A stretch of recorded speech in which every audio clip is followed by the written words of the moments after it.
Musical Black Origin, and we are going to comment about this video that's up in this court. Oh, is it the right? Is it? I'm pointing the right way? No, I'm pointing the right way. But anyway, it's the video that's at the top there. Anyway, yeah, and what I want to do is look at this video and then respond to this video. Okay, with this new vibe, but let's see if this works. Okay.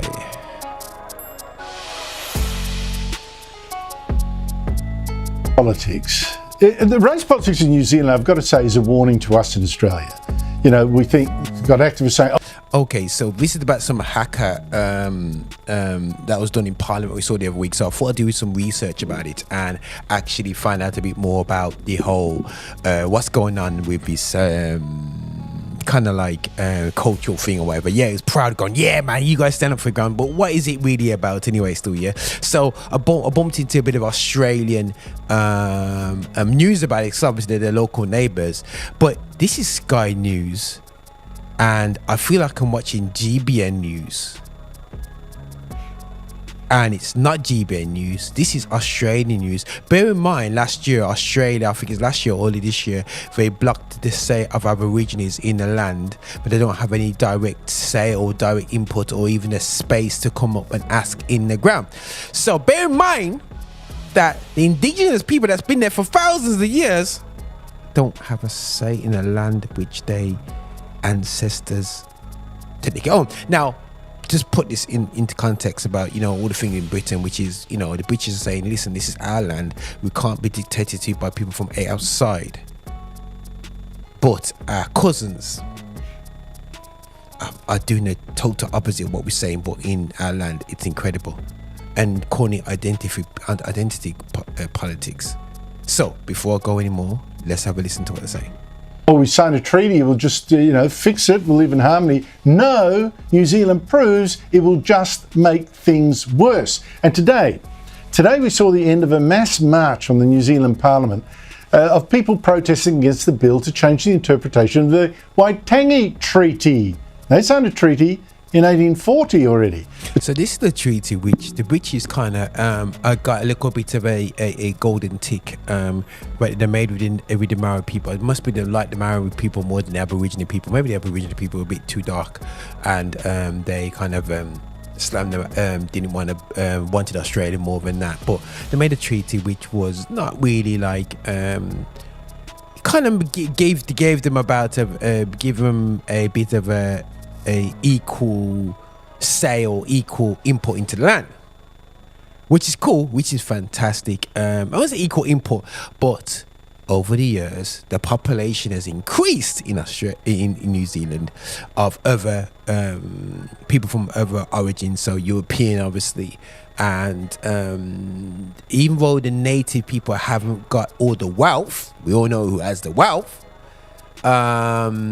Other nations, even black people go there, black people of African descent, so the other nations are there. So what they're saying now, that treaty ain't really like valid right now, because we let's just kind of treat everybody equal between Maori tribes and the British. Now the ACT Party, which is one of the parties forming the coalition government over there, warns that this interpretation has gone completely off the rails. The modern interpretation has been changed so that citizens, they don't get an equal say anymore. It's like 17% of New Zealanders who identify as Maori, they're now getting an equal say in the control of some resources like water to the 83% who are not, or that is how it was under the former Labor government. Now that's unequal, that's undemocratic. Hold a second. So bro, so what you saying, broski? What you saying? If the population of an area in the UK, or just, supersedes the population of the indigenous people and stay there for a couple of generations, we can then draw a circle around it and say, this is, we got, no, that's not going to work, bro. It's not going to work. Even though with the 17% of the population, you cannot claim democracy when it's not your land. Even if you're outnumbered, you got to realize the land has been technically, I don't know if you could call it stolen or been acquired or been cuckoo bird by a nation that was, I love listening to the stories back in the day about, with Cook, going around Australia's, having love childs all over the place and whatever, with the Maori people. But this is taking a mick. It's not about what percentage the people's land is, it's whose land is it. Now, I don't expect to, for example, take over a part of England. It's not England, it's England, it's English people. It's the English people's land. Yo, they have the say. They, it's there for their land. Even if it gets overpopulated by us immigrants, they would say, we still have to adhere to British this, British that. So why does the British descendants can impose their culture on lands which is not there? So for me, it's okay saying, and this is where we've got to be very careful and just jumping on the bandwagons on both sides. For me, we jump on and say, but identity politics or Black Lives Matters or this matters or that lives matter, because when we really look at the context, we've got to be careful what's going on. But what I'm kind of disgraced by Sky, who I believe should come across a bit more unbiased, when they display the news, is this guy is just talking like it's GBN News. And no offense, GBN News, you do what you do. You know what I'm saying? You're not far right, but you're a conservative party that believes in European values or British values. This guy clearly believes in British values, and clearly from Australian viewpoint, they cannot afford for Maori people to re-establish their authority on a land that has been taken away, the resources that have been sucked out of the land, and other people benefiting from the land that they inherited from God, almost ultimately. But as I say, that's the kind of race politics. That's what you get with race politics. It is undemocratic fundamentally, and we saw that already last week in the New Zealand Parliament when politicians in the Maori Party, having lost the Democratic vote, shut down that parliament with a war dance, trying to intimidate the head of that ACT party, David Seymour. This is what everybody saw, online clips of this and saying, that's making a stand.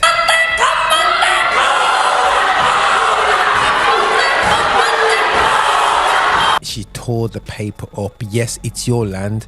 You tell him to just chill.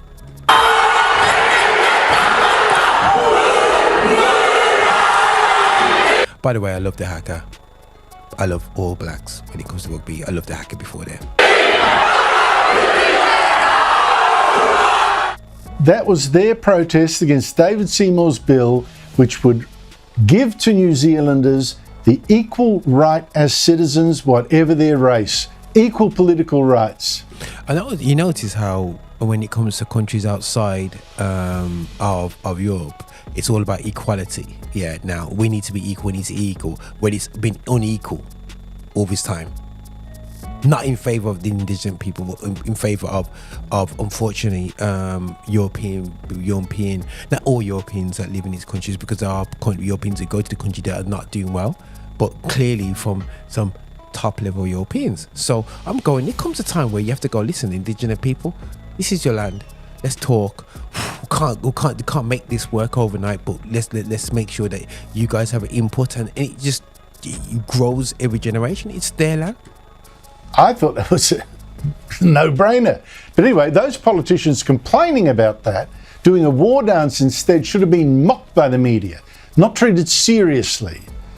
I mean, why didn't some just change the music to show exactly what fools they really are when you don't have these war cries that are deafening you?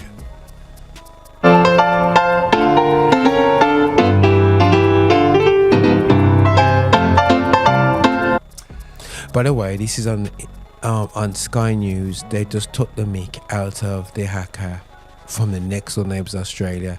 That shows you how I don't know what we call this, but I'm not impressed by this actual reflection of the news. I've never seen a YouTube style approach to news in my life like this.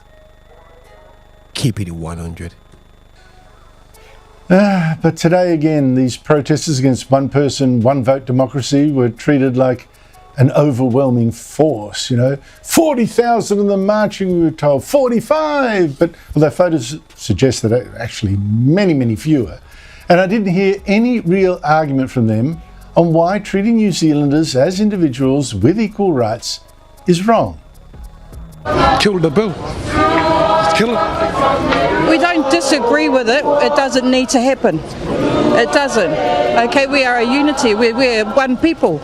That's all we want. Feel really frustrated and really angry, and it's not right. It's not right that what they're doing to our people, and it's not only for us, but for us as a country as well and as a nation. So if they're one people, why not treat people as exactly the same? Why racial division? Talking against yourself, lady. Joining me is the man pushing this bill to take race out of politics, Regulations Minister David Seymour. David Seymour, thank you so much for your time. What did you learn from this protest today? And by the way, from that ridiculous haka that was performed in your face last week? I noticed how there is a I might bring this to ideologies, guys, because there is a blatant disrespect going on here, and about cultures that are outside of a European approach, or non-Christian approach, because European Christianity has a handle on culture, and about everybody wants to call about equality right now, where there is clear no equality going on.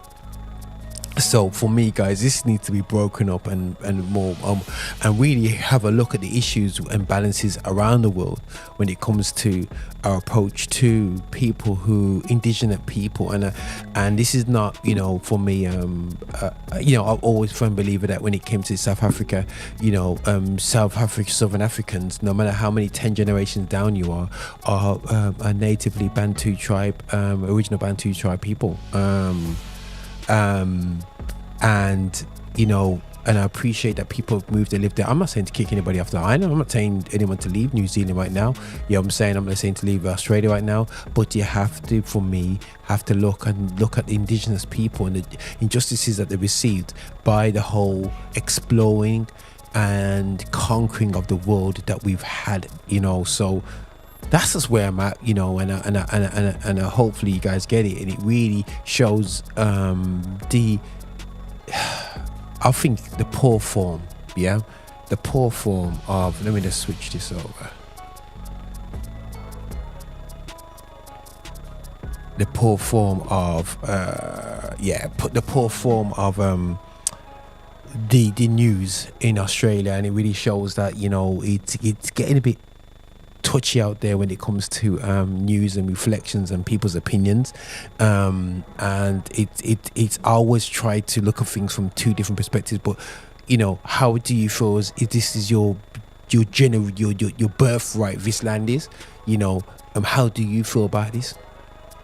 Also, when you're looking at indigenous people in Americas and obviously Australasia, you're just seeing a domination of other nations in that space. Initially Europeans, and sometimes in other spaces Asian communities coming over from different elements of Asia, and there's a lot of kickback going on, and I think that there's got to be a way that we can go forward in peace. But the going forward in peace is not ignoring the reality of the situations, and in respect we have to have to the indigenous populations. That's just my opinion. I don't know, maybe people can say, no, bring forth the missionaries, go out there. But it's something which I have a bit of a concern about. But this is Roger and Affinity Xtra. Maybe a bit of a long rant, but I thought I would say what I have to say. Blessings.